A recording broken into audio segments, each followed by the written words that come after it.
Hai guys, aku nggak lagi itu ya, bukan PSK ya guys. Aku cuma mau mengedukasi. Tapi berhubung hari ini aku lagi pakai dress ini, ada acara, ya udah. Akhirnya aku udah sekalian aku ajarin teman-teman di sini ya, bukan ngajarin sih, sekedar berbagi ilmu gitu ya. Akuarium aku ini ukurannya 2 meter, terus lebarnya 120, tingginya kurang lebih segini, kurang lebih ini berapa ya, 195 cm ya, dari bawah ke atas. Dari bawah ke atas gitu. Terus kemudian ini nih outflow-nya dari sini nih guys. Teman-teman bisa lihat dari sini ya, dari outflow-nya nih. Ini air yang keluar menyembur ke sana, Terus gimana sirkulasinya di sini tetap lancar? Biar tetap lancar, aku nggak pakai wave maker. Jadi fungsi salah satu aerator untuk akuarium adalah kayak guru banget ya ngajar gini ya, kayak ya kita relax aja ya biasa aja gitu. Jadi fungsi aerator itu bukan sekedar penyuplai oksigen terlarut untuk dalam akuarium itu, nggak cuma itu aja. Jadi dia tuh berfungsi salah satunya pengganti wave maker. Wave maker itu apa?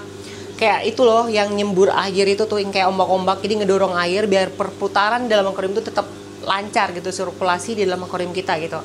Contoh kayak gini nih, kalau kita nggak pakai kalau kita pakai wave maker, jadi dibantu didorong sama dia, jadi kotoran ikan tuh yang mengendap di bawah itu, jadi kayak dibantu diputerin sama dia, diputerin. Karena ini akuariumnya gede, nggak mungkin dong kita beli wave maker yang super gede. Udah berapa watt itu coba, mungkin kayak 10.000 watt atau lebih kali ya, sayangan listriknya. Jadi di sini aku pakai gelembung udara ya untuk mengatur sirkulasinya. Yang di ujung sana yang pertama itu paling penting ya, di ujung sana. Kalau teman-teman punya akuarium segini, sebaiknya aeratornya taruh di ujung sana, jadi kayak panjang memanjang gitu. Jadi dari aerator gelembung udara yang di sana, dia mendorong air ke sini, mendorong muter. Ini tetap muter. Pas keluar inflow, air yang keluar melalui chamber akuarium kita, jadi keluar lewat sana. Otomatis kotorannya nggak semua terikut keluar dong, pasti ada yang kayak mengendap gitu. Mengendap, misalkan kayak kotorannya ada 10, mungkin yang keluar tuh 3 atau 5 gitu, yang keluar melalui pipa penyaringan gitu. Terus pasti ada yang mengendap di ujung sana tuh, ada yang mengendap di ujung sana. Terus kalau kita nggak, makanya aku kasih aerator gelembung udara yang di sini. Jadi aerator yang kotoran-kotoran ikan yang mengendap di sini dibantu didorong sama aerator yang di bagian tengah, dibantu didorong. Terus kayak jadi dia nggak mengendap di sana.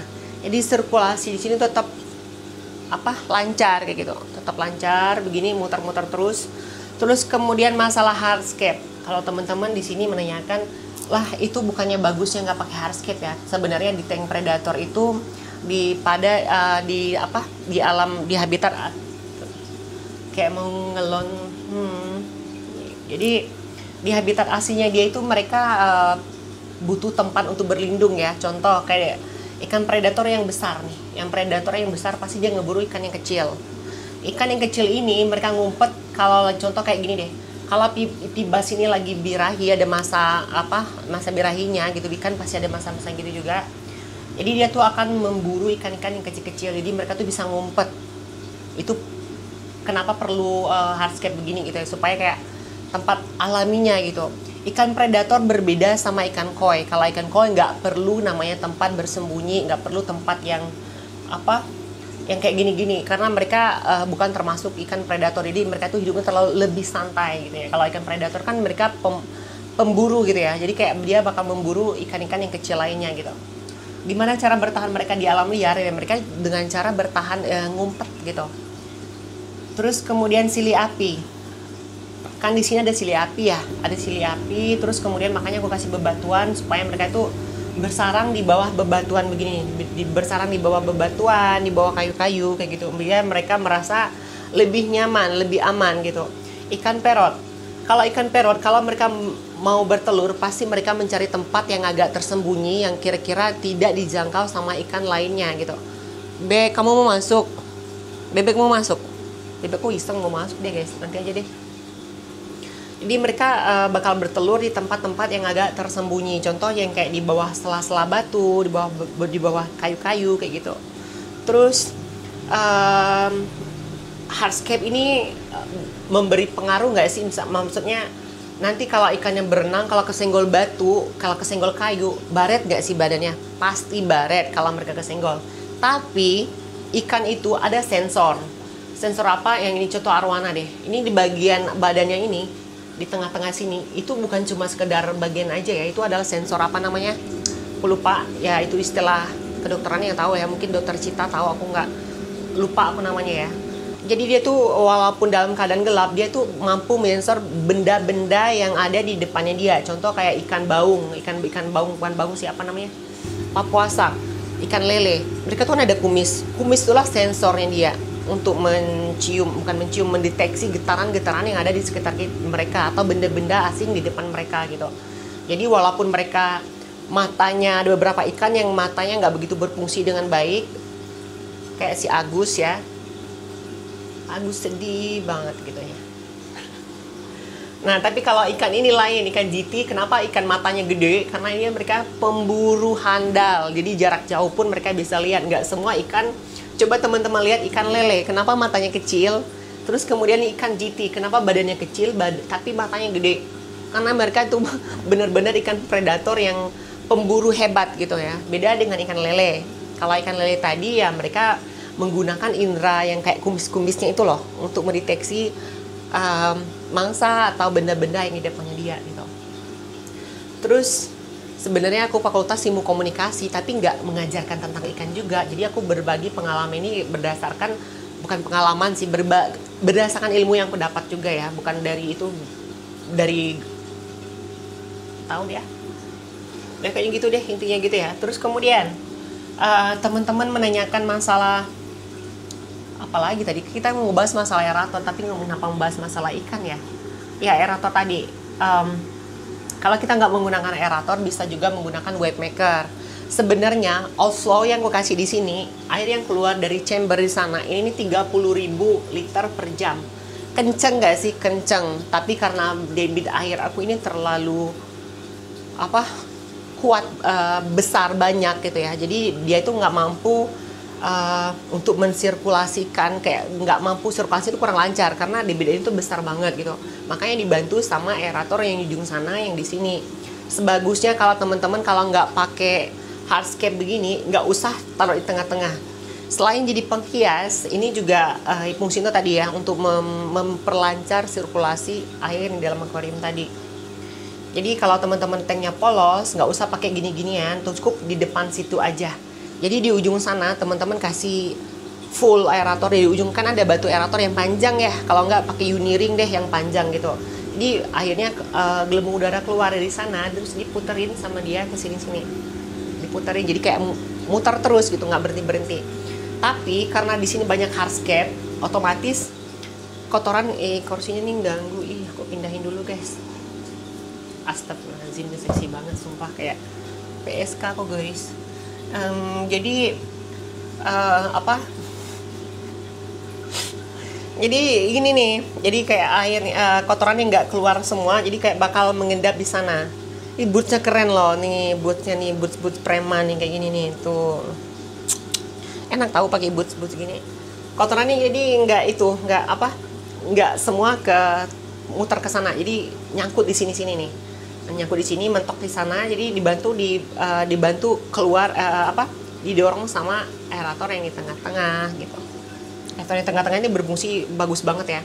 Soalnya aku pernah praktek ini aeratornya aku matikan aeratornya, terus kemudian beberapa hari kemudian, kurang lebih 4 hari ya, aku nyalain aeratornya. Kemudian tahu nggak sih apa yang terjadi? Kotoran di sini, kotoran ikan numpuk di situ semua, numpuk di sana banyak banget. Pas aku nyalain kayak debu semua di sini, kayak debu gitu. Banyak banget kotoran-kotoran kan yang mengendap di ujung sana. Karena ya di sana bisa dibilang kayak sirkulasinya nggak lancar karena terhalang sama bebatuan dan kayu-kayu gitu. Jadi kayak dia mentok ke sana nggak bisa karena nyangkut sama bebatuan dan hardscape yang ada di sini gitu. Jadi itulah pentingnya kenapa aku kasih hardscape yang di ujung sana gitu. Terus masalah filter itu penting banget ya, itu benar-benar mempengaruhi. Kayak gini loh, kalau kita melihara ikan, sebenarnya itu kita bukan melihara ikan yang pertama, kita melihara air, kualitas air gitu. Itu yang paling utama banget. Jadi kalau kualitas air kita bagus, otomatis ikan yang dalam akuarium kita pasti bakal seneng dan mereka ceria, kayak apa sih, nggak gampang sakit kayak gitu gitu. Kenapa ikan aku kan di sini banyak banget tuh, ada berapa, aku nggak tahu jumlah ikan aku di sini, aku nggak tahu ya, soalnya aku beli taruh gitu, nggak pernah ngitung. Terus ikan aku kenapa deh, kamu jangan gangguin sikit terus, nanti kamu digigit lagi, kamu itu loh. Jadi apalagi yang mau dibahas ya, aerator udah, masalah sirkulasi itu udah. Oh ya, bakteri starter itu juga penting untuk akuarium kita karena menjaga ekosistem ya. Contoh, walaupun kita kasih gelembung udara kiri kanan begini, pasti ada kotoran-kotoran ikan yang nggak tersaring, nggak terbawa arus. Contoh kayak dia ngumpet di bawah batu-batu gini nih, pasti nyelip dong, kayak beberapa biji gitu yang nyelip gitu. Terus kemudian gimana supaya nggak akan terjadi bom amoniak, makanya kita pakai bakteri starter tadi. Bakteri starter itu mampu mengurai kotoran-kotoran ikan yang mengendap di dalam akuarium kita gitu, jadi dibantu diurai sama dia.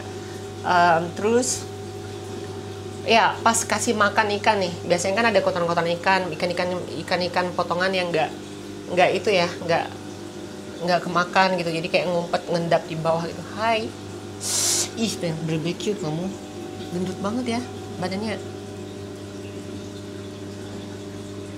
Wah, cana aku kayaknya ada itu deh, ada kutu jarum deh kayaknya, bener gak sih? Oh shit, acid remove. Ih, ngeri aku ngeliatnya. Nggak, bukan kutu jarum sih, kayak somplak ternyata. Begitu. Terus masalah ikan predator, kalau digabungin bakal itu nggak sih, bakal ribut nggak sih ikan predator? Contoh arwana ya, kalau arwana emang bener, mereka itu kalau digabung 2 ekor pasti ribut karena mereka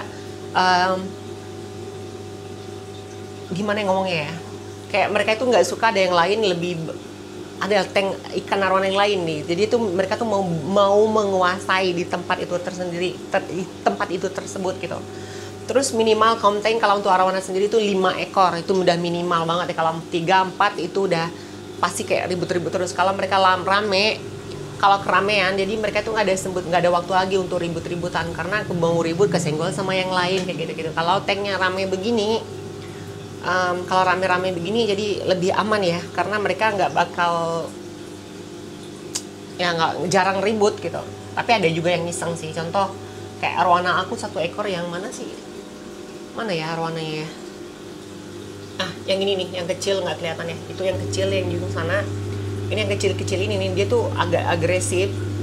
Arwana aku yang besar aja dideketin sama dia, digigit sama dia karena dia emang agak agresif, jadi dia nggak pernah mau ngalah walaupun badannya kecil lah. Itulah arwana ya. Tapi ikan yang paling anteng di sini ikan apa sih? Ikan patin pasti. Kalau ikan GT udah pasti anteng ya, mereka anteng banget, dia nggak rese sama ikan-ikan predator lainnya. Terus kemudian ikan apa lagi ya, menurut aku tingkat agresif yang di dalam akuarium ini itu ikan pibas, ikan arwana, terus kemudian dilanjut sama itu dulu siklit, perot, ikan perot pertama, terus kemudian pibas. Setelah pibas nggak begitu rese sih, perot dulu, perot kemudian arwana. Setelah arwana baru deh ikan pibas, belida dan ikan-ikan yang lainnya gitu. Kalau pibas ini kan dia predator, ikan predator handal ya, jadi mereka itu tipe pemburu yang bener-bener tipe pemburu gitu. Jadi kalau mereka lapar suka iseng. Jadi teman-teman jangan telat kasih makan ya. Kalau pibas yang aku tahu teman-teman. Kalau ikan ini, ikan apa? Papua Shark. Kalau Papua Shark ini tipe pemakan segalanya bisa dibilang. Jadi dia itu agak RTC sama red tail catfish sama ikan Papua Shark bisa dibilang mereka tuh hampir sama ya, hampir sama. Pemakan segala gitu, jadi kayak kepala-kepala ikan apa segala itu dimakan sama dia. Jadi kalau mereka lagi lapar, ikan yang berukuran besar pun kalau lewat depan muka dia, kalau pasti dihap gitu sama dia, kalau nggak lolos ya udah dibuang. Tapi Papua Shark nggak seagresif RTC, red tail catfish. Tapi kalau ikan Papua Shark ini nggak seagresif RTC. Kalau RTC itu selagi muat di mulutnya pasti dihap sama dia. Kalau ini Papua Shark nggak begitu ya. Papua Shark aku dia pintar, dia tahu mana makanan yang kita kasih, mana bukan gitu. Terus di sini teman-teman ada pertanyaan nggak? Mungkin teman-teman ngasih usulan atau apa, mungkin ada kritikan juga nggak apa-apa. Namanya penghobi kan nggak semua idenya sama gitu. Mungkin ada perbedaan di tempat-tempat lainnya. Ya besar kemungkinan ada perbedaan, tapi ya itu tergantung masing-masing pribadi. Sukanya apa, ya udah just do it ya. Mungkin teman-teman kasih rekomen deh. Berikutnya aku mau bikin konten apa lagi? Mungkin kayak review pasar ikan atau rumah siapa gitu yang mau dikunjungin, mungkin rumah A. Ivan Hakim kalau dibolehin sama dia. Ya, aku rasa itu dulu kali ya. Bye guys.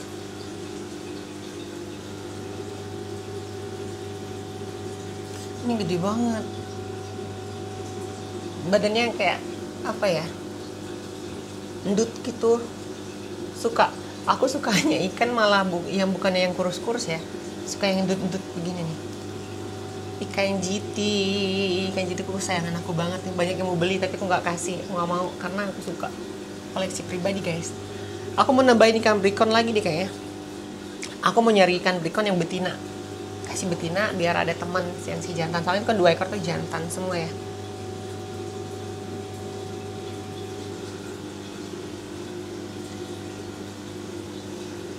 Hari ini aku photoshoot guys, makanya aku pakai baju ini. Jadi sebelum photoshoot, bukan model sih, karena ada temen dia punya butik, jadi minta tolong aku jadi modelnya. Ya udah aku nggak apa-apa gitu. Tapi aku bukan model ya, aku nggak mau kayak foto aku dipublish di tempat umum, aku nggak mau, aku nggak suka.